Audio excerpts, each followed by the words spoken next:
I'm Keith Olbermann, and this is The Resistance. Case closed.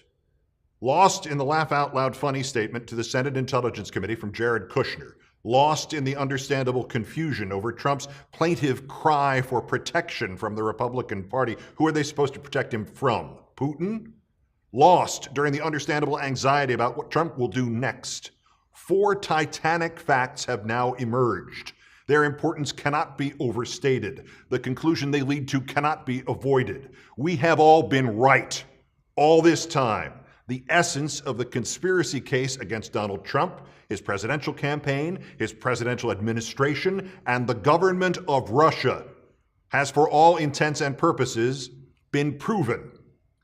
These 4 titanic facts are, barring the most bizarre and unexpected of exculpatory explanations: 1, the now Attorney General of the United States reportedly lied about meeting and discussing the campaign with and colluding with the Russian ambassador to this country during the campaign. And 2, that he did so provides another indication that the Trump presidential campaign sought to conspire to do a deal with a foreign nation to interfere with our elections. And 3, the president's son-in-law and advisor now admits he asked the Russians to give the Trump transition team access to Russian-controlled communications channels to talk directly to the Kremlin last December. And 4, that the Trump presidential administration seems to have orchestrated and enacted a full-scale, multi-tier, venal, indefensible plot to cover up those activities by the Trump campaign that were disloyal to the United States of America. In short, if the Washington Post and the intelligence intercepts it quotes are accurate, between the perfidy of Jeffrey Beauregard Sessions, the email chain of Donald Trump Jr., and Kushner's blithe end run around formal legal communications links to the Kremlin, it is case closed. The Trump gang is guilty. At best, they only tried and failed to do a deal with the Russians. They are at this moment covering it up.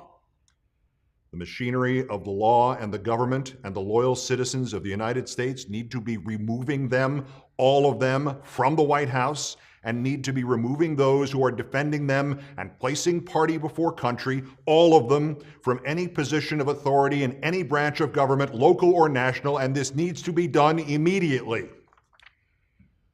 So that there is no confusion about this, let's put 2 seemingly separate stories together. In June 2016, Trump Jr., Kushner, and Paul Manafort met with 4 people, at least one of whom they believed was a middleman for the Russian government, willing to interfere with the American electoral process. What happened next is important, but it is not decisive. At that meeting, they all created a structure equivalent to holding up the liquor store. It doesn't matter if the bottles were empty. And there are intelligence sources reporting that the Russian ambassador to the United States confirmed to his masters in the Kremlin that in April 2016 and July 2016, he discussed with Sessions on behalf of the Trump campaign the policies which an incoming Trump administration could bend to serve Russia. What happened here next is important but not decisive either. They all created a structure equivalent to Aldrich Ames, selling out 100 or more American spies for $2.5 million. It doesn't matter if Jeff Sessions doesn't know his quid from his pro quo. And now Kushner has submitted this statement to the Senate in which he claims he read some parts of an email invitation to meet with Russians to get Hillary dirt, but not others, and he attended the meeting anyway. And he admits the communications request and admits contacts with Russian officials without ever wondering why they wanted to meet with him. It is a conspiracy. And if these stories are correct, that means with Trump in office, Sessions lied to the Senate about his conspiracy with Russia. And while in office, Trump's administration has reportedly been searching for information to use to smear Bob Mueller to help cover up this conspiracy with Russia.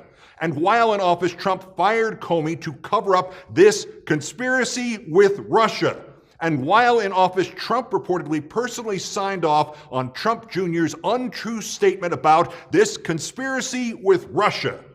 The only conclusion is that there is a White House cover-up led by Donald Trump to hide a conspiracy with Russia. There are many additional details that link the chain of events more strongly still.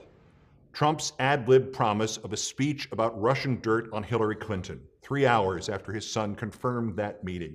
Carter Page going to Russia, then meeting with Kislyak in Cleveland. Trump asking the Russians to find the Clinton emails. Trump reportedly divulging classified information to the Russians in the Oval Office. Trump meeting with Putin at the G20 with no other Americans present. This is what we know. It is impossible for anybody to believe that this is all the authorities know. Sessions appears to have been compromised by the Russians for at least 15 months, and he has apparently perjured himself before the Senate on 2 separate occasions. Trump Jr., Kushner, and Manafort have been compromised by the Russians for at least 13 months. And Trump himself either knew none of this and was thus what is called, in intelligence circles, an unwitting agent of the Russians and has been compromised by them since the day he met Kislyak, or he knew some or all of it, and he has been far worse than that. For structure, for motive, for what evidence we have seen so far, the case is closed now. The Trump campaign was willing to accept what it believed was material from the Russian government for use in our presidential election. Trump family members and top-level campaign leaders met with the Russian ambassador to the United States to reportedly discuss how Trump would then change American policy to benefit Moscow.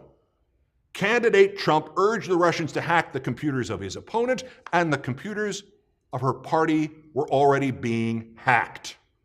The president-elect's son-in-law tried to establish a secret communications network with which to talk to the Kremlin. Case closed. The New York Times unearthed a document from special counsel Kenneth Starr's investigation of Bill Clinton, insisting that a sitting president can be indicted. John Dean, the White House counsel to the only president ever to resign, says if Trump or an attorney general of any name tries to fire special counsel Mueller, Mueller can go to court to prevent the firing, and he can win. And Trump cannot pardon himself, and anybody he does pardon loses the right to use the Fifth Amendment to avoid testimony at an impeachment or in court. Impeach, convict, and arrest Donald John Trump. Resist. Remove. Peace.